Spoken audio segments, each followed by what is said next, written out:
24 hours after a Waupaca County jury found Tony Haase not guilty, Waupaca County District Attorney Kat Turner doesn't believe justice was served. My co-counsel and I were both very disappointed in the verdict. There were investigators who had spent their entire careers working on this case. And so the disappointment was extreme. Fox 11 has learned the jury, made up of 8 men and 4 women, were split 6-6 with regard to Tony Haase' guilt as they started their deliberations last week. You got a whiteboard in there, you have pros, cons, so it's just that's a nice civil, discussion back and forth. What this person is thinking, that person is thinking. That was a good process. One juror, who Fox 11 is not identifying because jurors are to remain anonymous, said he was initially one of the 6 people who voted to convict Haase for the murders of Tanna Togstad and Timothy Mumbrue, but by the second vote, he changed his mind. So why did you initially think he was guilty, and what was it that made you switch your vote? When I first looked at it, I thought the DNA was really positive, and it's like once we delved into it a little more and had some people there that knew a little more about it, it helped point out to me, it's like, okay, that would kind of sway me the other way. And then there's the handprints. There was, it wasn't a 100% match on it.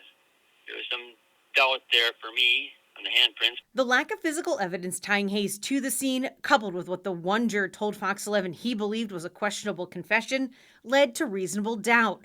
The jury asking to rewatch a recording of the interrogation as part of their deliberations. It was very good to watch it the second time. Just really paid attention to it, and like I say, we just talked about it and discussed it. And I don't know if I say coerced, but just after 5 hours of, it's just like kind of telling them what to say, and then it's like eventually kind of said what they wanted to say, and then that's so it's it's just what you feel. Prosecutor Kat Turner says she hasn't spoken with any of the jurors since the verdict, so she can only guess why they reached the decision they did.